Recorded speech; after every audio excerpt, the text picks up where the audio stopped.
chances are you've got a credit card in your wallet right now. And why wouldn't you? I mean, they offer points, cashback, free flights. It really feels like you're getting free money for stuff you were going to buy anyway. But have you ever stopped and wondered, how on earth can banks give away so much for free and still be some of the most profitable companies in the entire world? And that brings us to the big question we're tackling today. Are those credit card rewards really free? Well, the answer? It's a little more complicated and a lot more interesting than you might think. All right, let's kick things off with Section 1, the allure of free money. It's an incredibly powerful idea, right? It's what gets millions of us to sign up thinking we're getting an amazing deal. So, on the surface, you see all the shiny objects, the points, the cashback, the free travel. But if you peel back the curtain, there's a hidden truth. Those rewards are designed to tap into our psychology, making us overspend. They can lead to crippling high-interest debt, and it's all part of a massive, multi-billion-dollar system that's built around us, the consumers. Okay, Section 2, how they work. Before we get into the traps, we've got to understand the basic mechanics. How does this piece of plastic actually operate? The number one thing to get is this: a credit card is not like a debit card. When you use your debit card, that's your money coming straight out of your bank account. Simple. But with a credit card, you're borrowing the bank's money. Every single swipe creates a tiny short-term loan that you have to pay back. Now, this loan isn't a blank check. It comes with a cap, and that's your credit limit. It's the maximum amount the bank trusts you to borrow. They might start you off with a smaller limit, but as you prove you're a good customer, paying on time, they'll often raise it, tempting you to borrow even more. So, Section 3, the hidden traps. Now that we have the basics down, let's talk about how this whole system is really designed to get you and keep you spending. This is probably the most common trap, and it's so sneaky. You get your bill, you see you owe $1,000, but right next to it, there's this tempting little option, minimum payment only $25. It feels like such an easy way out, doesn't it? And the results of millions of people taking that easy way out, they're absolutely staggering. Right now, Americans are carrying over $1.2 trillion in credit card debt. This isn't just a small problem. It is a massive financial weight on millions of families. And this chart right here shows you exactly why that debt spirals out of control. Look, if you pay your balance in full, you pay what you spent. End of story.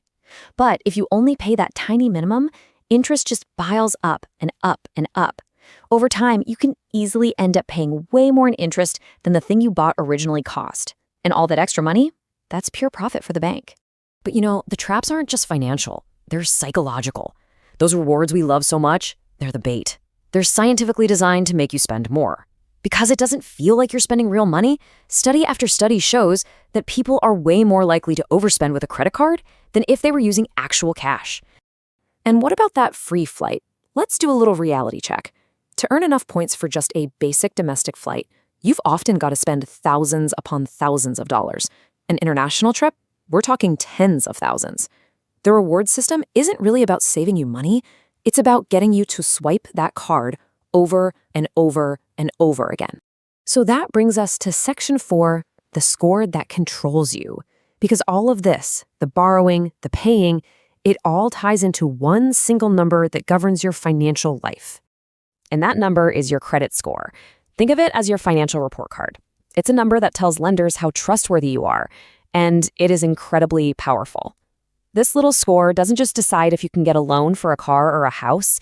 It can actually impact your ability to rent an apartment or even get hired for certain jobs. And here's the paradox, the real catch-22. To build a good score, you have to prove you can borrow money and pay it back. And what's the easiest way to do that? With a credit card. The system itself is set up to encourage you to constantly be borrowing, and that's exactly how so many people get hooked, chasing a higher and higher score. Okay, so the system has its traps. I get it, it sounds a little scary, but that doesn't mean you can't use it to your advantage. So now let's talk about how you can flip the script and win the game. There are 3 golden rules. Rule number 1, and this is the most important, pay your balance in full. Every single month, no exceptions. If you do that, you will never pay a penny in interest.